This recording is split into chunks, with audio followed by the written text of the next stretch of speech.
Hi everyone, this is Sai Kumar. Welcome back to Sri Sai tutorial. ఎవరైనా కొత్తగా మన ఛానల్ని చూస్తున్నట్లయితే టెట్ 2 డిఎస్సికి సంబంధించినటువంటి లేటెస్ట్ అప్డేట్స్తో పాటు ఫ్రీ క్లాసెస్ని పొందాలి అనుకుంటే కనుక ఈ వీడియో క్రింద ఉన్నటువంటి రెడ్ కలర్ సబ్స్క్రైబ్ బటన్ని క్లిక్ చేసుకొని సబ్స్క్రైబ్ చేసుకోండి. పక్కనటువంటి ఆల్ నోటిఫికేషన్ బెల్ ఐకాన్ని క్లిక్ చేయడం ద్వారా నేను చేసేటువంటి ప్రతి వీడియో కూడా మీకు నోటిఫికేషన్ రూపంలోకి వస్తుంది. ఇక్కడ మనకు మొదటి క్వశ్చన్ కనుక చూసుకుంటే, క్రింది వాటిలో సరికానిది ఏది?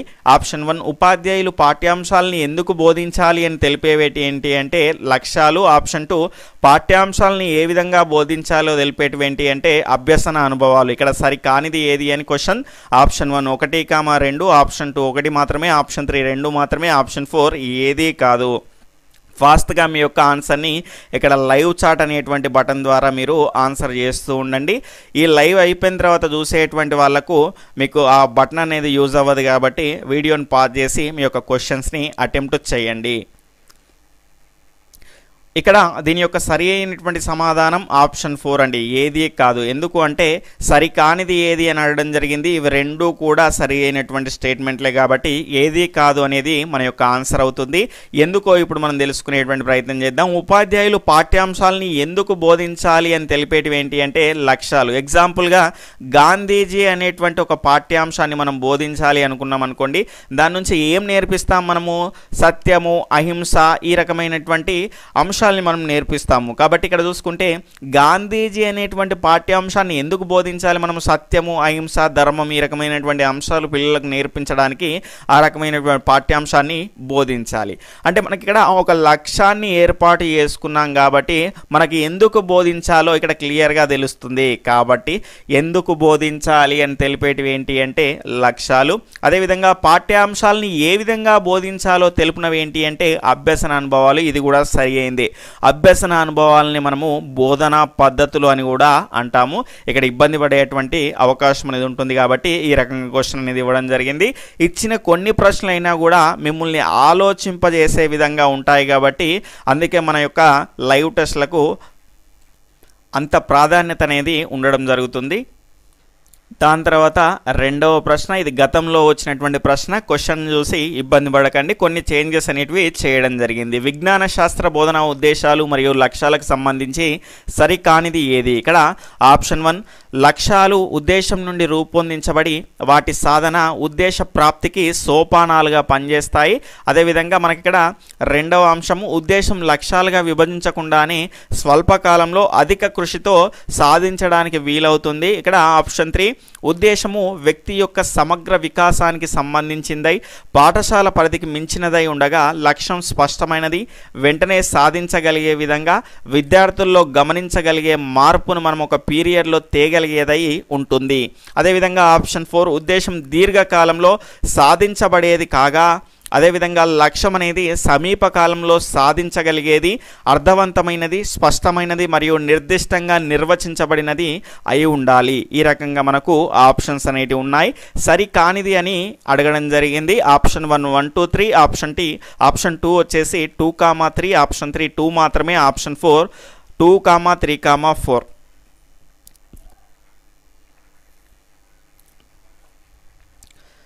ఇక్కడ సరికానిది అడిగాడు కాబట్టి దీని యొక్క రైట్ ఆన్సర్ ఏమవుతుంది అంటే ఆప్షన్ 3 2 మాత్రమే ఇక్కడ దీని యొక్క రైట్ ఆన్సర్ అవుతుంది. అంటే సరికాని అంశంగా మనం ఇప్పుడు చెప్పుకోవచ్చు.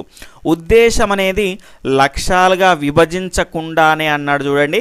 ఖచ్చితంగా ఉద్దేశం అనేది లక్ష్యాలుగా విభజించబడుతుంది. అదేవిధంగా అధిక కృషితో మనకు సాధించడానికి వీలవుతుంది అన్నాడు. ఓకే, కానీ ఇక్కడ లక్ష్యాలుగా మనకు విభజించిన తర్వాత అధిక కృషి చేస్తే మనకు ఉద్దేశం అనేది సాధించడానికి ఇక్కడ అవకాశం అనేది ఉంటుంది. కాబట్టి మిగిలినటువంటి అన్ని అంశాల గురించి మనం పట్టించుకోవాల్సినటువంటి అవసరం లేదు. సరికానిది అన్నాడు కాబట్టి నెగిటివ్గా ఏ అంశం ఉందో దాన్ని మనము గుర్తుపడితే సరిపోతుంది. ఆ రకంగా మనం క్వశ్చన్ని చూసి ఇబ్బంది పడకుండా ఈ రకంగా మీరు గుర్తించగలిగేటువంటి సామర్థ్యాన్ని ఎక్కువ ప్రాక్టీస్ చేయడం ద్వారా మీకు రావడం జరుగుతుంది. ఇక్కడ మనకు మిగిలినటువంటి అంశాలు చూస్తే లక్ష్యాలు ఉద్దేశం నుండి రూపొందించబడతాయి. ఇప్పుడు చెప్పుకున్నాం కదా, వాటి సాధన ఉద్దేశ ప్రాప్తికి మనకు సోపానాలుగా మనకు పనిచేస్తాయి. ఒక పెద్ద లక్ష్యం ఉన్నది, చిన్న చిన్న లక్ష్యాలుగా మనం విడదీసి వాటన్నిటిని సాధిస్తూ మనకు ఉద్దేశం వరకు వెళ్ళిపోతాం. కాబట్టి ఆ రకంగా ఫస్ట్ ఆప్షన్ కూడా కరెక్టే. ఉద్దేశం వ్యక్తి యొక్క సమగ్ర వికాసానికి సంబంధించింది, పాఠశాల పరిధికి దాటింది. ఫర్ ఎగ్జాంపుల్ ఇక్కడ మనకు సంపూర్ణ మూర్తిమత్వం అనేది ఉంది. ఈ సంపూర్ణ మూర్తిమత్వం అనేది పాఠశాలలోనే జరగదు కదా, ఇది ఒక ఉద్దేశంగా మనం చెప్పుకుంటాము. కాబట్టి పాఠశాలకు మించిందై ఉంటుంది. లక్ష్యం అనేది స్పష్టంగా నెరవేరగలిగేది ఉంటుంది. ఇక్కడ మనం ఇంతకుముందు చెప్పుకున్నాం కదా, ఒక అంశం గురించి మనము పాఠ్యాంశంగా బోధిస్తాము, దానికి సంబంధించి మనం స్పష్టీకరణలు అనేటివి రాబడతాం. కాబట్టి తక్కువ కాలంలో మనం సాధించగలిగేది, ఒక పీరియడ్లో తేయగలిగేది లక్ష్యంగా చెప్పుకోవచ్చు. ఉద్దేశము దీర్ఘకాలంలో సాధించబడేది, లక్ష్యం సమీపకాలంగా సాధించబడేది ఇప్పుడే చెప్పుకున్నాము. ఈ రకంగా మీకు అంశాలు అనేవి ఉంటాయి. ఇవన్నీ సరైనవి, ఇది ఒక్కటే సరైనది కాదు. కాబట్టి మన యొక్క ఆన్సర్ 2 అవుతుంది. తర్వాత మూడవ ప్రశ్న, ఈ స్పష్టీకరణ వినియోగానికి చెందినది. ఆప్షన్ 1 సంబంధిత వాస్తవాలు లేదా దత్తాంశాల నుంచి ముగింపు రాబట్టడం. ఆప్షన్ 2 ఎన్నుకున్న లక్షణాల ఆధారంగా అంశాలను వర్గీకరించుట. తర్వాత ఆప్షన్ 3 ఇవ్వబడిన స్టేట్మెంట్లో దోషాలని గుర్తించుట. ఆప్షన్ 4 వాస్తవాలను, భావనలను మొదలగు వాటిని గుర్తించడం. ఫాస్ట్గా మీ యొక్క ఆన్సర్ని తెలియజేయండి. ఇక్కడ దీని యొక్క రైట్ ఆన్సర్ కనుక చూసుకుంటే ఆప్షన్ 1 అండి. సంబంధిత వాస్తవాలు లేదా దత్తాంశాల నుంచి ముగింపు రాబట్టడం అనేది ఈ వినియోగానికి చెందినటువంటి స్పష్టీకరణగా మనం చెప్పుకోవచ్చు. ఎందుకు అంటే ఎన్నుకున్నటువంటి లక్షణాల ఆధారంగా అంశాలని వర్గీకరించుట, దోషాలని గుర్తించుట, అదేవిధంగా మొదలగు వాటికి సంబంధించి భావనలను గుర్తించడం అనేటివి, ఇవి 3 కూడా మనకి ఇక్కడ అవగాహనకు సంబంధించినటువంటి స్పష్టీకరణలు అవుతాయి. కాబట్టి ఇదేమవుతుంది, మనకు వినియోగానికి చెందినటువంటి స్పష్టీకరణ అవుతుంది. అదేవిధంగా వినియోగానికి సంబంధించినటువంటి సంబంధాలను ఏర్పరచడం, ఊహించడం, ఉపయోగాలను తెలపడం, సరైనటువంటి పద్ధతిని ఎంపిక చేయడం, సాధారణీకరించడం, అదేవిధంగా కారణాలు తెలపడం, కొత్త ఉదాహరణలు ఇవ్వడంతో పాటు దత్తాంశము సారాంశం కనుగొనడం కానీ, అదేవిధంగా సమస్యను పరిష్కరించడంలో ఇచ్చిన దత్తాంశం అనేది సరిపోతుందో లేదో తెలియజేయడం కానీ, నూతన దత్తాంశ ప్రతిపాదన కానీ, కారణానికి ఫలితానికి సంబంధాన్ని ఏర్పరచడం కానీ, ప్రాగుప్తీకరణ కానీ, అనుమతిని రాబట్టడం కానీ, ఈ రకమైనటువంటి అంశాలు వచ్చాయనుకోండి, మీరు వినియోగాన్ని టిక్ చేసేయండి.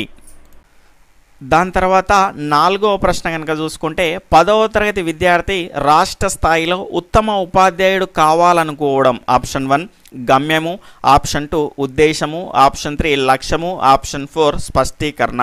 ఫాస్ట్గా మీ యొక్క ఆన్సర్ని తెలియజేయండి.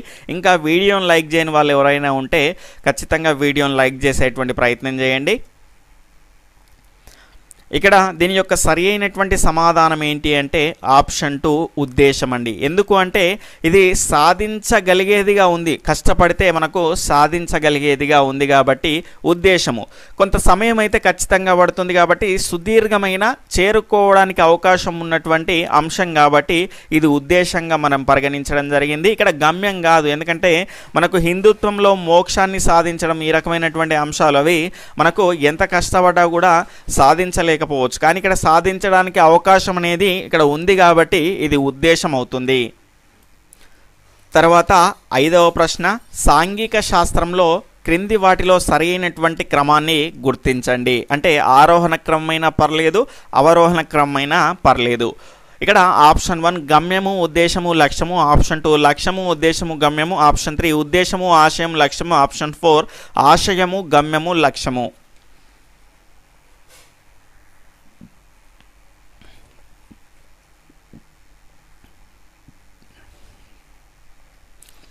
ఇక్కడ దీని యొక్క సరి అయినటువంటి సమాధానం ఆప్షన్ 4 ఆశయము, గమ్యము, లక్ష్యం అండి. ఇక్కడ మనకు సైన్స్లో అదేవిధంగా మ్యాథ్స్లో కనుక చూసుకుంటే మ్యాక్సిమం మనకు సేమే ఉంటుంది. సైన్స్ మ్యాథ్స్లో కనుక చూసుకుంటే ఈ రకమైనటువంటి క్రమం అనేది ఉంటుంది.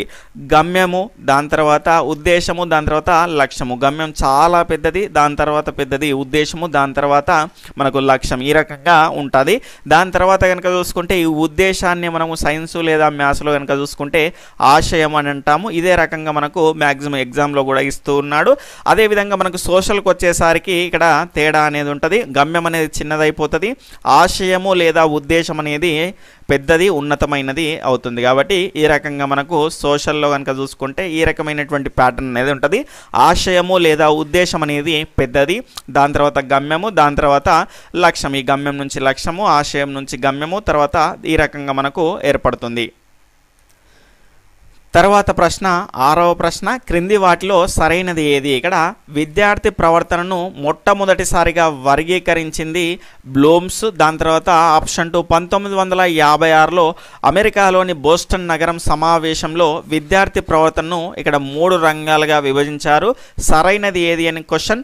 ఆప్షన్ 1 1, 2, ఆప్షన్ 2 1 మాత్రమే, ఆప్షన్ 3 2 మాత్రమే, ఆప్షన్ 4 ఏది కాదు.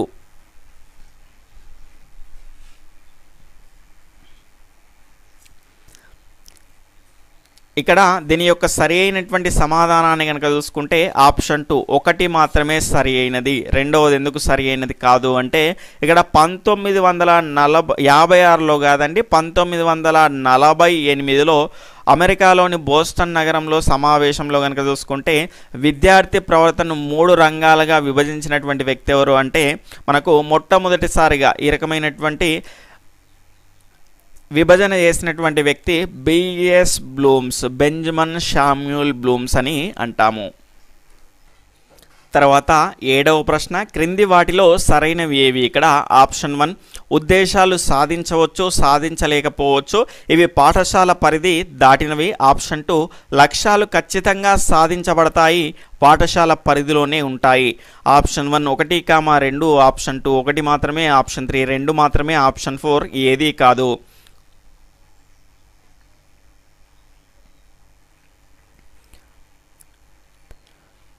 ఇక్కడ దీని యొక్క సరి అయినటువంటి సమాధానం ఆప్షన్ 1 1, ఇవి రెండు కూడా సరి అయినటువంటి అంశాలే. ఉద్దేశాలు సాధించవచ్చు, సాధించలేకపోవచ్చు, ఇవి పాఠశాల పరిధి దాటినవి. ఇంతకు ముందే చెప్పుకున్నాం మనం, సంపూర్ణ మూర్తిమత్వం అనేది ఉంది. ఈ సంపూర్ణ మూర్తిమత్వం అనేది కేవలం పాఠశాలకు చెందిందే కాదు కాబట్టి పరిసరాలు మిగిలినటువంటి అంశాలు కూడా ఇందులో భాగస్వామ్యం చెందుతాయి కాబట్టి ఇది మనకు పాఠశాల పరిధికి దాటిందిగా మనం చెప్పుకోవచ్చు. ఇక్కడ సాధించవచ్చు, సాధించలేకపోవచ్చు కాబట్టి ఈ రకంగా మనం ఉద్దేశాలకు సంబంధించినటువంటి నిర్వచనం అనేది చేసుకున్నాము. దాని తర్వాత లక్ష్యాలు అనేటివి ఖచ్చితంగా సాధింపబడతాయి. అంటే ఈ లైవ్ టెస్ట్ ద్వారా కొన్ని అంశాలు మీకు ఆలోచన విధానం అనేది మారాలి అని నేను ఒక లక్ష్యాన్ని ఏర్పాటు చేసుకున్నాను. ఈ లైవ్ టెస్ట్ చూసిన తర్వాత అరే ప్రశ్నలు ఈ రకంగా కూడా వస్తున్నాయి అనేటువంటి ఒక ఆలోచన అనేది మీకు వస్తుంది కాబట్టి ఆ మార్పు అనేది జరుగుతుంది కాబట్టి నేను ఎంచుకున్నటువంటి లక్ష్యం అనేది ఖచ్చితంగా నెరవేరింది అని నేను చెప్పగలుగుతున్నాను. కాబట్టి ఖచ్చితంగా సాధింపబడతాయి, ఇవి పాఠశాల పరిధిలోనే ఉంటాయి కాబట్టి ఇవి రెండు కూడా సరి అయినటువంటి అంశాలే. తర్వాత క్వశ్చన్ 8వది, ఆలోచనలు, దాని తర్వాత అనుభూతులు, దాని తర్వాత చర్యలు, దాని తర్వాత ఈ మూడింటి యొక్క ఉమ్మడి ఫలితాన్ని ఏమంటారు? ఆప్షన్ 1 జ్ఞానము, ఆప్షన్ 2 అవగాహన, ఆప్షన్ 3 శీలస్థాపన, ఆప్షన్ 4 ప్రవర్తన.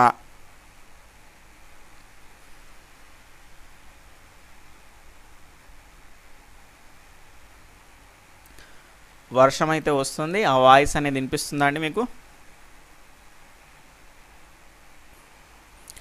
ఇక్కడ దీని యొక్క సరి అయినటువంటి సమాధానం ఆప్షన్ 4 ప్రవర్తన అండి. ఎందుకు సార్ అంటే ఇక్కడ చూసుకుంటే మనకు ఒక వెన్ చిత్రం గురించి మనం మాట్లాడుకుంటాము. ఇక్కడ వెన్ చిత్రంలో కనుక చూసుకుంటే ఈ రకంగా మనం 3 వెన్ చిత్రాలు తీసుకున్న తర్వాత ఇక్కడ మనము మొదటి దానిలో కనుక చూసుకుంటే ఆలోచన, థింకింగ్ని మనం తీసుకుంటాము. దాని తర్వాత కనుక చూసుకుంటే అనుభూతులు, ఫీలింగ్స్ని ఇక్కడ తీసుకుంటాము. దాని తర్వాత కనుక చూసుకుంటే చర్యలు, యాక్షన్స్ని తీసుకుంటాము. ఈ మూడింటి ద్వారా ఏర్పడినటువంటి ఉమ్మడి ప్రదేశాన్ని, ఫలితాన్ని మనం ఏమంటాం సార్? ప్రవర్తన అంటాము. ఈ ప్రవర్తన ఆధారంగానే మనకు 3 రంగాలుగా విభజించబడింది. జ్ఞానాత్మక రంగము, భావావేశ రంగము, మానసిక చలనాత్మక రంగంగా ఈ రకంగా మనకు డివైడ్ చేయబడింది ఈ యొక్క ప్రవర్తన ఆధారంగానే. తర్వాత 9వ క్వశ్చన్, క్రింది వాటిలో సరైనవి ఏవి? ఆప్షన్ 1 ప్రత్యక్షంగా బయటకు కనిపించేటువంటి లక్ష్యాలు జ్ఞానము, అవగాహన, వినియోగము. ఆప్షన్ 2 పరోక్షంగా బయటపడేటువంటి లక్ష్యాలు అభిరుచి, వైఖరి, ప్రశంస, నైపుణ్యము. ఇక్కడ సరైనవి ఏవి అని ప్రశ్న. ఆప్షన్ 1 1, 2, ఆప్షన్ 2 1 మాత్రమే, ఆప్షన్ 3 2 మాత్రమే, ఆప్షన్ 4 ఏదీ కాదు.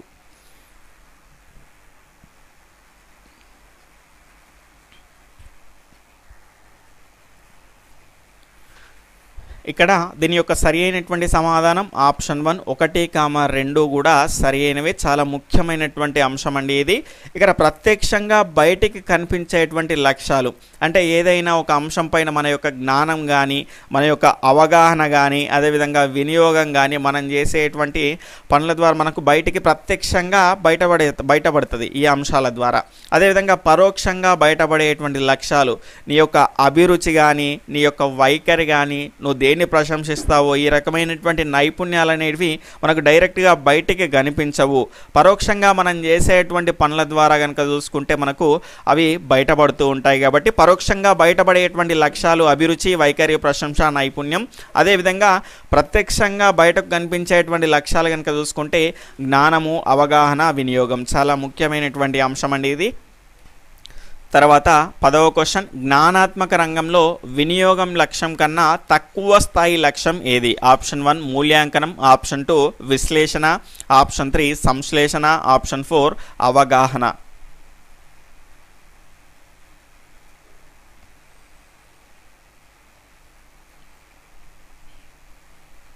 ఇక్కడ దీని యొక్క రైట్ ఆన్సర్ ఆప్షన్ 4 అవగాహన అండి. ఇక్కడ చూడండి, జ్ఞానాత్మక రంగంలో వినియోగం లక్ష్యం కన్నా తక్కువ స్థాయి లక్ష్యము అన్నాడు. ఇక్కడ మనము జ్ఞానాత్మక రంగంలో కనుక రాసుకుంటూ వెళ్తే కనుక జ్ఞానము, దాని తర్వాత అవగాహన, దాని తర్వాత వినియోగము, దాని తర్వాత విశ్లేషణ, దాని తర్వాత సంశ్లేషణ, దాని తర్వాత మూల్యాంకనం. ఈ రకంగా మనకు 6 రంగాలు 6 ఉపరంగాలు అనేటివి ఉంటాయి.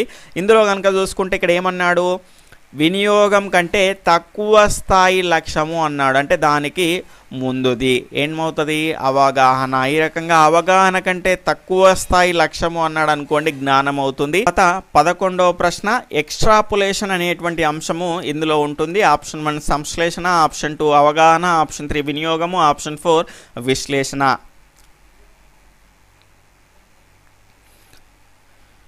ఇక్కడ దీని యొక్క సరి అయినటువంటి సమాధానం ఆప్షన్ 2 అవగాహన అండి. అవగాహన అనేది మనకు 3 స్థాయిల్లో జరగడం జరుగుతుంది. అయితే ఇందులో మొదటిది కనుక చూసుకుంటే అనువాదము, దాని తర్వాత రెండవది వచ్చేసి మనకు వ్యాఖ్యానించడము, అదేవిధంగా మూడవది కనుక చూసుకుంటే బహిర్వేషణం. దీన్నే ఎక్స్ట్రాపులేషన్ అంటాము. అనువాదము అంటే విద్యార్థి సంకేత రూపంలో ఉన్నటువంటి దాన్ని వాక్య రూపంలోకి కానీ వాక్య రూపంలో ఉన్నటువంటి దాన్ని సంకేత రూపంలోకి మార్చడాన్ని మనం అనువాదం అంటాము. వ్యాఖ్యానించడం అంటే ఏదైనా ఒక అంశంపై సొంత అభిప్రాయాన్ని తెలియజేస్తే దాన్ని వ్యాఖ్యానించడం అంటాము. సొంత అభిప్రాయాన్ని తెలియజేస్తే దాని తర్వాత మనకు కావాల్సింది ఏంటి అంటే ఎక్స్ట్రాపులేషన్, బహిర్వేషణం. దీనిలో కనుక చూసుకుంటే మనకు మన దగ్గర ఉన్నటువంటి అంశాల ఆధారంగా రాబోయేటువంటి అంశాన్ని మనము ఊహించగలగడం, అంచనా వేయగలిగేటువంటి ప్రవర్తనని మనం ఏమంటాము అంటే వ్యాఖ్యానించడము అంటాము. మనకి ఇక్కడ చూసుకుంటే తన వద్ద ఉన్నటువంటి సమాచారం ఆధారంగా రాబోయేటువంటి ఫలితాన్ని అంచనా వేయడాన్ని ఎక్స్ట్రాపులేషన్ లేదా బహిర్వేషణము అంటాము. ఫర్ ఎగ్జాంపుల్ ఇప్పుడు క్లోరోఫ్లోరో కార్బన్లను విడుదల చేయడం ద్వారా ఓజోన్ పొర నాశనం అవుతుంది అని తెలపడం. అంటే ఇక్కడ క్లోరోఫ్లోరో కార్బన్ల ద్వారా ఓజోన్ పొర అనేది భవిష్యత్తులో నాశనం అయిపోతుంది అని ఈ రకంగా తెలియజేశాడు. ఆ రకంగా కూడా ప్రశ్న అనేది రావడానికి అవకాశం అనేది ఉంటుంది. ఈ రకంగా క్లోరోఫ్లోరో కార్బన్లను విడుదల చేయడం ద్వారా ఓజోన్ పొర నాశనం అవుతుంది అని తెలపడం అనేది దీనికి సంబంధించింది. ఇక్కడ అనువాదము, వ్యాఖ్యానించము, దాని తర్వాత ఎక్స్ట్రాపులేషన్, ఈ రకంగా ఆప్షన్స్ ఇచ్చేసి క్వశ్చన్ ఆ రకంగా కూడా వేయడానికి అవకాశం అనేది ఉంటుంది. కాబట్టి అన్ని అంశాలను క్లియర్గా నేర్చుకునేటువంటి ప్రయత్నం చేద్దాం. తర్వాత నెక్స్ట్ క్వశ్చన్ 12వ క్వశ్చన్. ఈ 12వ క్వశ్చన్లో కనుక చూసుకుంటే క్రింది వాటిలో ఏ లక్ష్యాన్ని సాధిస్తే విభిన్న ఆలోచన చేయగలిగేటువంటి సామర్థ్యం పెంపొందించబడుతుంది అని ప్రశ్న. ఆప్షన్ 1 సంశ్లేషణ, ఆప్షన్ 2 అవగాహన, ఆప్షన్ 3 వినియోగము, ఆప్షన్ 4 విశ్లేషణ.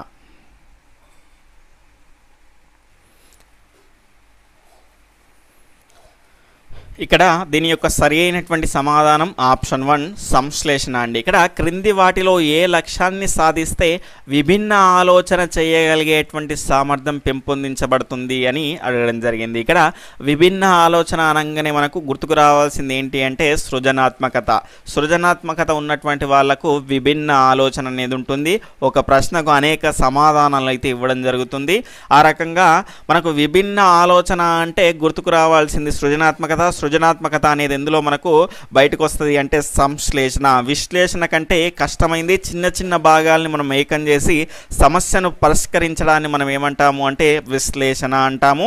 ఇక్కడ విశ్లేషణ కంటే సంశ్లేషణ అనేది చాలా కష్టము కాబట్టి ఇందులో కనుక చూసుకుంటే సృజనాత్మకత అనేది బయటపడుతుంది. తర్వాత 13వ క్వశ్చన్, మితిమీరినటువంటి సెల్ ఫోన్ల వినియోగం ఎంత ఉపయోగకరమో ఎంత హానికరమో అని నిర్ణయించగలగడం అనేది. ఆప్షన్ 1 సంశ్లేషణ, ఆప్షన్ 2 అవగాహన, ఆప్షన్ 3 విశ్లేషణ, ఆప్షన్ 4 మూల్యాంకనం.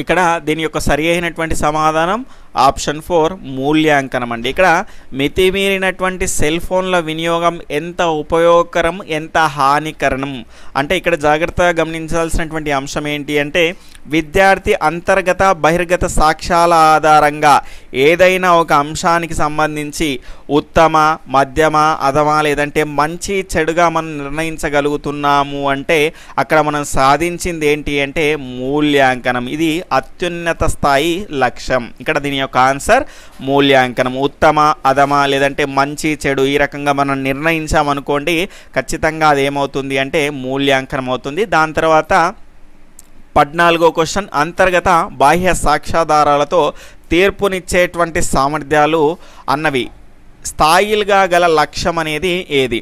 ఆప్షన్ 1 సంశ్లేషణ, ఆప్షన్ 2 అవగాహన, ఆప్షన్ 3 విశ్లేషణ, ఆప్షన్ 4 మూల్యాంకనం.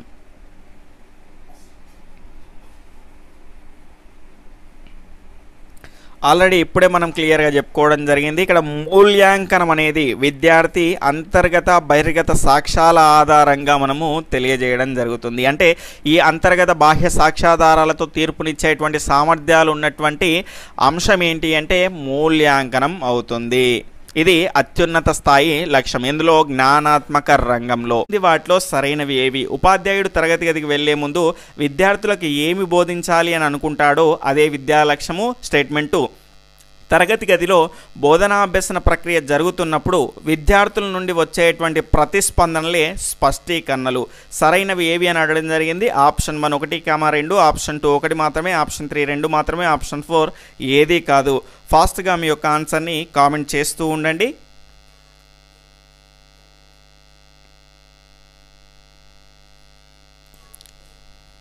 ఇక్కడ దీని యొక్క సరి అయినటువంటి సమాధానం ఆప్షన్ 1 1, 2 కూడా సరి అయినవే. ఉపాధ్యాయుడు తరగతి గదికి వెళ్లే ముందు విద్యార్థులకు ఏమి బోధించాలి, అదేవిధంగా ఏ విషయాన్ని విద్యార్థులకు అందించాలనుకుంటున్నాడో, దేన్ని నేర్పించాలనుకుంటున్నాడో వాటన్నింటినీ కనుక చూసుకుంటే మనము విద్యా లక్ష్యము అంటాము. ఇక్కడ తరగతి గదిలో బోధనాభ్యసన ప్రక్రియ జరుగుతున్నప్పుడు విద్యార్థుల నుండి వచ్చేటువంటి ప్రతిస్పందన కూడా స్పష్టీకరణ అవుతుంది. ఏదైనా పాఠ్యాంశం చెప్పేటప్పుడు అవును సార్ అనడం కానీ, అదేవిధంగా తలకాయ ఊపడం కానీ ఈ రకమైనటువంటి ప్రతిస్పందన కూడా స్పష్టీకరణ అవుతుంది. కాబట్టి ఇవి రెండు కూడా సరి అయినవే. ఆప్షన్ 1 1, 2 కూడా సరి అయినటువంటి అంశాలే. తర్వాత 2వ క్వశ్చన్, బోధనా అభ్యసన ప్రక్రియలో విద్యార్థి అభ్యసన అనుభవానికి గురవుతున్నప్పుడు విద్యార్థి ప్రవర్తనలో వచ్చేటువంటి ప్రవర్తన పరివర్తనలు ఏమంటారు? ఆప్షన్ 1 అభ్యసన ఫలితాలు, ఆప్షన్ 2 స్పష్టీకరణలు, ఆప్షన్ 3 బోధనా లక్ష్యాలు, ఆప్షన్ 4 ప్రవర్తనా లక్ష్యాలు.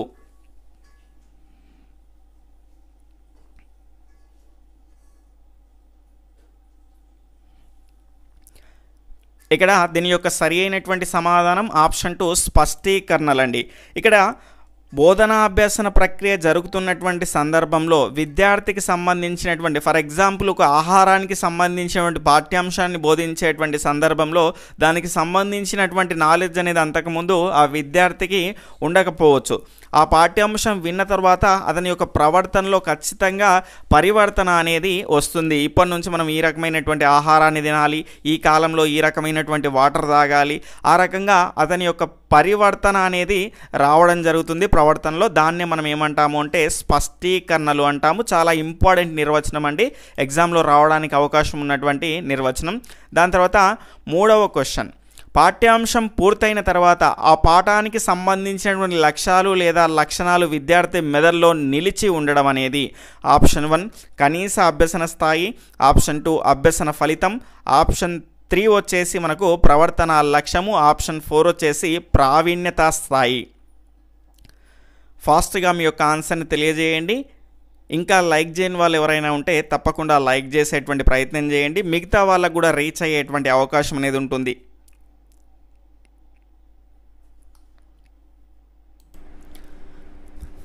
ఇక్కడ దీని యొక్క సరి అయినటువంటి సమాధానం ఆప్షన్ 2 అభ్యసన ఫలితం అండి. ఇక్కడ మనము స్పష్టీకరణకు, అభ్యసన ఫలితానికి, అదేవిధంగా బోధనా లక్ష్యానికి లేదా ప్రవర్తన లక్ష్యానికి ఉన్నటువంటి డిఫరెన్స్ అనేది తెలుసుకోవాలి. అన్ని క్వశ్చన్స్ చెప్పిన తర్వాత మీకు క్లియర్గా వివరించేటువంటి ప్రయత్నం చేస్తాను. పాఠ్యాంశం పూర్తయిన తర్వాత ఆ పాఠానికి సంబంధించినటువంటి లక్ష్యాలు లేదా లక్షణాలు విద్యార్థి మెదడులో నిలిచి ఉండడం. ఇప్పుడు ఎలాంటి ఆహారాన్ని తీసుకోవాలి వర్షాకాలంలో అనేటువంటి పాఠ్యాంశాన్ని బోధించిన తర్వాత అవును ఇక మనం ఇలాంటి ఆహారాన్ని తీసుకోవాలని అతని మెదడులో నిలిచి ఉంటుంది. ఆ రకమైనటువంటి నిలిచి ఉన్నటువంటి ప్రవర్తనని ఏమంటాము అంటే అభ్యసన ఫలితము అంటాము. ఎప్పుడు ఇక్కడ పాఠ్యాంశం పూర్తయిన తర్వాత ఆ పాఠ్యాంశం జరుగుతున్నప్పుడు అని మనకు అక్కడ స్టేట్మెంట్ అనేది కనిపించింది అనుకోండి, అక్కడ ప్రతిస్పందనలు కనిపించాయి అనుకోండి, అది స్పష్టీకరణ అవుతుంది. దాని తర్వాత మనకి ఇక్కడ 4వ క్వశ్చన్, విద్యార్థి ఏదైతే తన మెదడులో నిలుపుకున్నాడో తన ప్రవర్తనలో స్పష్టంగా చూపిస్తే దానిని ఆప్షన్ 1 కనీస అభ్యసన స్థాయి, ఆప్షన్ 2 అభ్యసన ఫలితము, ఆప్షన్ 3 బోధనా లక్ష్యము, ఆప్షన్ 4 ప్రావీణ్యత స్థాయి.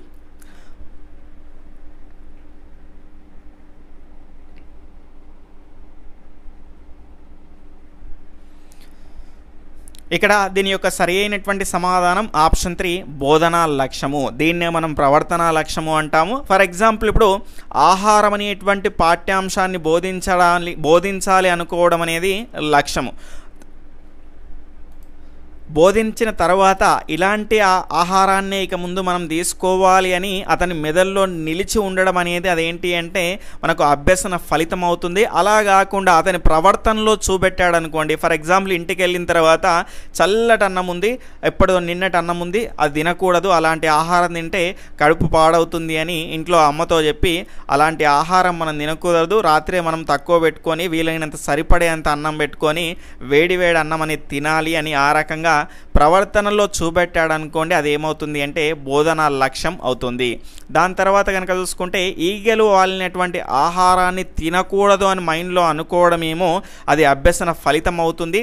దాని తర్వాత కనుక చూసుకుంటే రోడ్డు పైన వెళ్తున్నప్పుడు వేడి బజ్జీలు కానీ ఇంకేమైనా ఉన్నప్పుడు వాటి మీద ఈగలు ఆడడం చూసేసి అవి తిందామని వెళ్ళినటువంటి ఆ విద్యార్థి ఈగలు ఆలినాయి కాబట్టి ఇక తినొద్దు అని పక్కకి వెళ్ళిపోయాడు.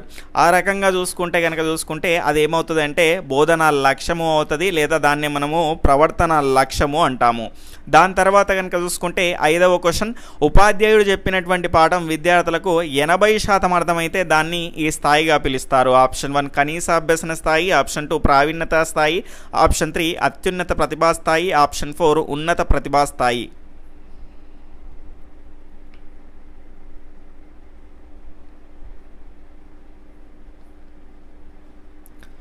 ఇక్కడ దీని యొక్క సరి అయినటువంటి సమాధానం ఆప్షన్ 1 కనీస అభ్యసన స్థాయి అండి.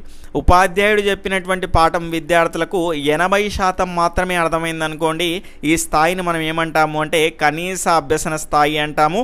అలా కాకుండా 90% అర్థమైంది అనుకోండి, దాన్ని ప్రావీణ్యత స్థాయి అంటాము. దాని తర్వాత 6వ క్వశ్చన్, రోడ్డు ప్రమాదాల పాఠం విన్నటువంటి విద్యార్థి పాఠ్యాంశం జరుగుతున్నప్పుడు ఉపాధ్యాయుడితో ఒక ప్రమాదం గురించి వివరించడం. ఇంతకుముందే మీకు క్లియర్గా చెప్పాను. ఆప్షన్ 1 అభ్యసన ఫలితము, ఆప్షన్ 2 బోధనా లక్ష్యము, ఆప్షన్ 3 ప్రవర్తనా లక్ష్యము స్పష్టీకరణ.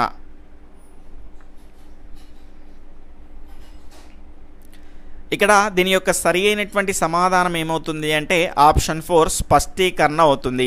రోడ్డు ప్రమాదాల పాఠం విన్న విద్యార్థి పాఠ్యాంశం జరుగుతున్నటువంటి సందర్భంలో అంటున్నాడు. ఇక్కడ చూడండి, పాఠ్యాంశం జరుగుతున్నప్పుడు విద్యార్థి నుంచి వచ్చేటువంటి ప్రతిస్పందన కూడా ఏమవుతుంది సార్, స్పష్టీకరణ అవుతుంది.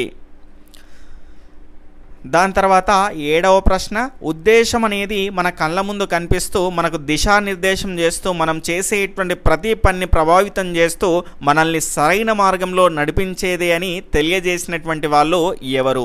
Option 1 Blooms, option 2 Krathwohl, option 3 John Dewey, option 4 Chester and M Albert.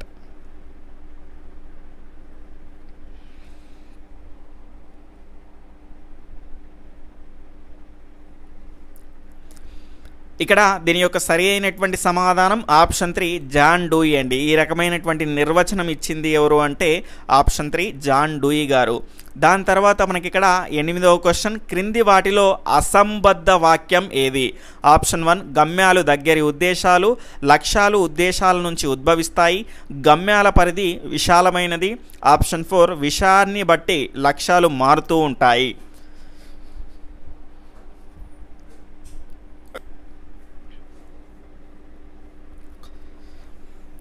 ఇక్కడ దీని యొక్క సరి అయినటువంటి సమాధానం ఆప్షన్ 1 అనేది. ఇక్కడ అసంబద్ధ వాక్యం అంటే ఏంటో మనకు తెలియాలి. అసంబద్ధ వాక్యం అంటే ఏంటి అంటే సరి కానిది ఏది అని అడిగినట్టు. ఇక్కడ ఇలాంటి మనకు వాక్యాలకు సంబంధించినటువంటి గ్రాంధిక భాష అనేది మనకు ఎగ్జామినేషన్లో రావడానికి ఎక్కువ అవకాశం అనేది ఉంటుంది. కాబట్టి అసంబద్ధ వాక్యము అంటే సరి కానిది.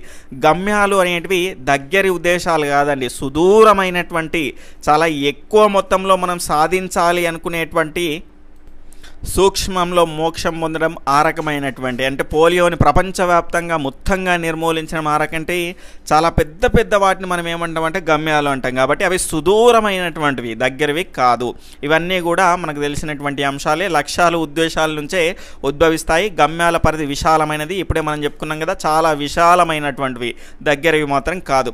విషయాన్ని బట్టి లక్ష్యాలు అనేటివి మారుతూ ఉంటాయి. ఒక్కొక్క విషయానికి ఒక్కొక్క లక్ష్యం అనేది ఉంటుంది.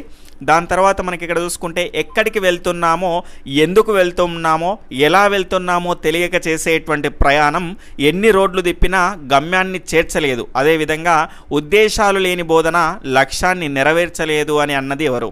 Option 1 Blooms, option 2 Krathwohl, option 3 John Dewey, option 4 Chester M Albert.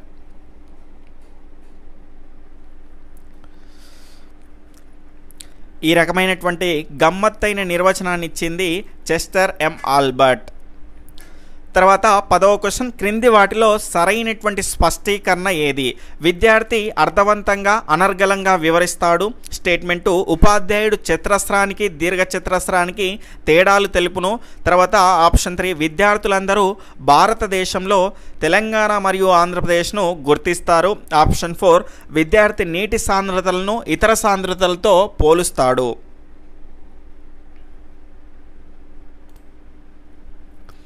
ఫాస్ట్గా మీ యొక్క సమాధానాన్ని తెలియజేయండి.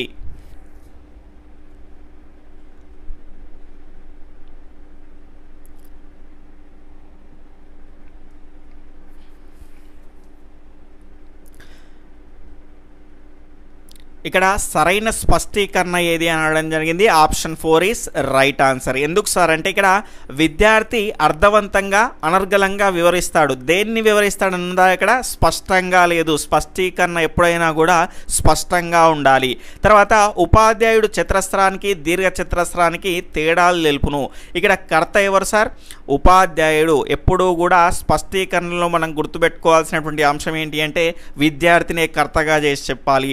తర్వాత విద్యార్థులందరూ భారతదేశంలో తెలంగాణ మరియు ఆంధ్రప్రదేశ్ని గుర్తిస్తారు అన్నారు. ఇదెందుకు రాంగ్ అంటే విద్యార్థులు అందరూ అన్నాము, ఏకవాక్యంగా చెప్పాలి, ఒకే విద్యార్థి పరంగా చెప్పాలి. స్పష్టీకరణ అనేది ఎల్లప్పుడూ కూడా. ఇక్కడ చూడండి క్లియర్గా ఉంది, విద్యార్థి నీటి సాంద్రతలను ఇతర సాంద్రతలతో పోలుస్తాడు. ఇక్కడ ఒకరే విద్యార్థి ఉండడం జరిగింది, విద్యార్థి పరంగానే చెప్పడం జరుగుతుంది. అదేవిధంగా సాంద్రతలను, నీటి సాంద్రతలను ఇతర సాంద్రతలతో పోలుస్తాడని ఇక్కడ క్లియర్గా చెప్పడం జరిగింది. కాబట్టి ఇది సరి అయినటువంటి స్పష్టీకరణ. తర్వాత 11వ క్వశ్చన్, ప్రాస్ట్ ప్రకారము లక్ష్యాల యొక్క లక్షణాల్లో లేనిది. ఆప్షన్ 1 లక్ష్యాలు ముందుగా నిర్వచించబడాలి. ఆప్షన్ 2 సంపూర్ణ వాక్యాలుగా ఉండకూడదు. ఆప్షన్ 3 వచ్చేసి అసందర్భంగా సందిగ్ధంగా ఉండకూడదు. ఆప్షన్ 4 విద్యార్థి ప్రవర్తనలోని పరివర్తనను సూచించే విధంగా ఉండాలి.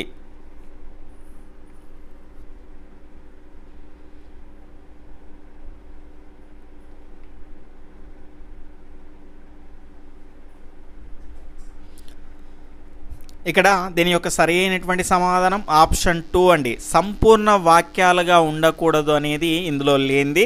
సంపూర్ణ వాక్యాలుగా ఉండాలి. లక్ష్యాలు ఎప్పుడైనా కూడా ముందుగానే నిర్వచించబడాలి. సంపూర్ణ వాక్యాలుగా ఉండాలి.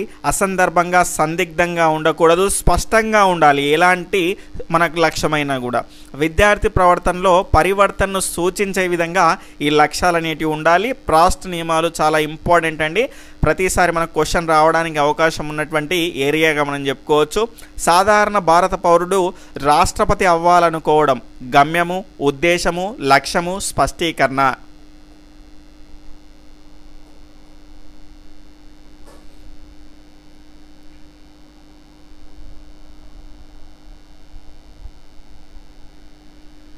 ఇక్కడ దీని యొక్క రైట్ ఆన్సర్ ఆప్షన్ 2 ఉద్దేశం అండి. ఎందుకు సార్ అంటే భారత పౌరుడు అంటే కొంత సర్టెన్ ఏజ్ లిమిట్ వచ్చిన తర్వాత కొన్ని అర్హతలు ఉన్న తర్వాత అతను రాష్ట్రపతి అవ్వాలనుకోవడం అనేది ఉద్దేశం అవుతుంది. ఎందుకంటే సుదీర్ఘమైనటువంటిది, కష్టపడితే చేరుకోగలిగేది. అంటే ఇప్పుడు చాయ్ వాలా మనకు భారత ప్రధాని అయ్యాడు కదా, ఆ రకంగా మనకు ఇది ఉద్దేశం కిందికి వస్తుంది. అదేవిధంగా పాకిస్తాన్ అభ్యర్థి మనకు భారతదేశానికి రాష్ట్రపతి కావాలనుకోవడం అనేది గమ్యం అవుతుంది. అది ఖచ్చితంగా మనకు కాకపోవడానికి ఎక్కువ అవకాశాలు అనేటివి ఉంటాయి కాబట్టి అది గమ్యంగా మనం తీసుకుంటాము. ఇక్కడ మనం చేరుకోవడానికి మనకు అవకాశం అనేది ఉంది కాబట్టి ఇది ఉద్దేశము.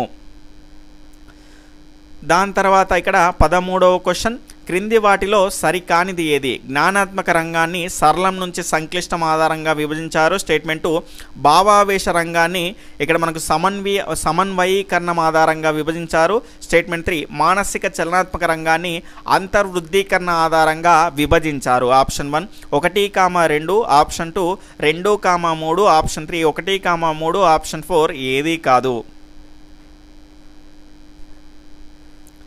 ఇక్కడ సరి కానిది ఏది అని అనడం జరిగింది. ఆప్షన్ 3 ఆప్షన్ 2 వచ్చేసి మనకి ఇక్కడ 2,3 అనేది దీని యొక్క రైట్ ఆన్సర్ అవుతుంది. ఇక్కడ జ్ఞానాత్మక రంగాన్ని సరళం నుంచి సంక్లిష్టం ఆధారంగా విభజించడం జరిగింది. భావావేశ రంగాన్ని కనుక చూసుకుంటే మనకు అంతర్వృద్ధీకరణం ఆధారంగా విభజించడం జరిగింది. ఈ అంతర్వృద్ధీకరణం అంటే ఏం సార్ అంటే భావావేశ రంగం అనేది హృదయానికి సంబంధించింది, అంతా లోపలే జరుగుతుంది కాబట్టి అంతర్వృద్ధీకరణం ఆధారంగా విభజించడం జరిగింది. మానసిక చలనాత్మక రంగాన్ని కనుక చూసుకుంటే సమన్వయీకరణం ఆధారంగా విభజించడం జరిగింది. సమన్వయీకరణం ఏంటి అంటే కర్మేంద్రియాలకు సంబంధించింది కాబట్టి మానసిక చలనాత్మక రంగము శరీరము, తర్వాత మనకు కండరాలు, కాళ్ళు, చేతులు ఇవన్నింటికి కనుక మనకు సమన్వయీకరణం కావాలి కాబట్టి దీని ఆధారంగా విభజించడం జరిగింది. ఇవి రెండు సరి అయినవి కావు, దీనికి దానికి ఇవ్వడం జరిగింది కాబట్టి 2,3 అనేవి సరి అయినవి కావు. ఇక్కడ ఎవ్రీడే మనం కండక్ట్ చేసినటువంటిది మామూలుగా మీకు టెస్ట్ రూపంలో లైవ్ టెస్ట్ లాగా మీకు ఈ వీడియో యొక్క డిస్క్రిప్షన్లో అందుబాటులో ఉంటుంది. దాన్ని క్లిక్ చేసి నిన్న రాయని వాళ్ళు ఎవరైనా కానీ డైలీ మీకు ఒక రోజుకు ముందు దాన్ని మనము అప్డేట్ చేయడం జరుగుతుంది. అక్కడ నుంచి మీరు ఆ టెస్ట్లని మామూలుగా మనము ఆన్లైన్ టెస్ట్లు రాస్తాము, ఆ రకంగా మీరు ఫ్రీగానే రాసేటువంటి ప్రయత్నం చేయండి. వీడియో యొక్క టైటిల్ని క్లిక్ చేస్తే అక్కడ మీకు అందుబాటులో ఉంటుంది. లేదంటే శ్రీసాయిట్యుటోరియల్.in అనేటువంటి వెబ్సైట్ని విజిట్ చేసేటువంటి ప్రయత్నం చేయండి. చాలా ముఖ్యమైనటువంటి ఇన్ఫర్మేషన్ మీకు అక్కడ దొరుకుతూ ఉంటుంది. దాని తర్వాత 14వ క్వశ్చన్, ప్రవర్తనకు సంబంధించినటువంటి వర్గీకరణలో సరైనది ఏది? 3 రంగాలు 15 ఉపరంగాలు 6 లక్ష్యాలు, 3 రంగాలు 16 ఉపరంగాలు 7 లక్ష్యాలు, 3 రంగాలు 16 ఉపరంగాలు 6 లక్ష్యాలు, 3 రంగాలు 15 ఉపరంగాలు 7 లక్ష్యాలు.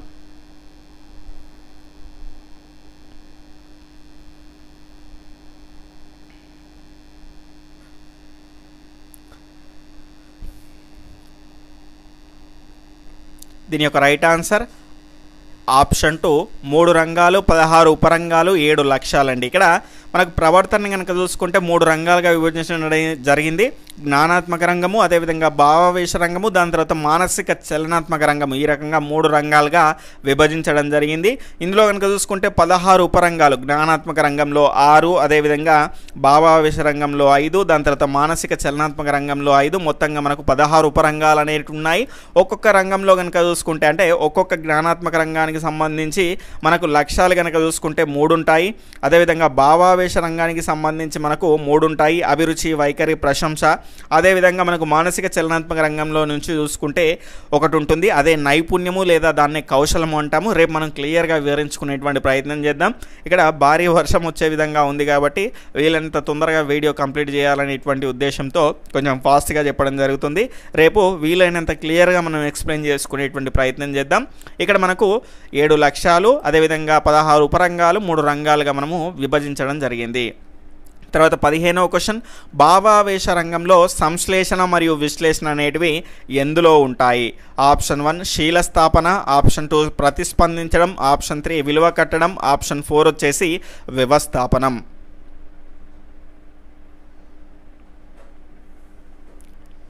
ఇక్కడ దీని యొక్క రైట్ ఆన్సర్ ఆప్షన్ 4 వ్యవస్థాపనంలో ఉంటాయి. దీన్ని వ్యవస్థీకరణం అని కూడా అంటాము. సంశ్లేషణ విశ్లేషణ అనేటువంటివి మనకు భావావేశ రంగానికి సంబంధించినటువంటి వ్యవస్థాపనంలో ఉంటాయి.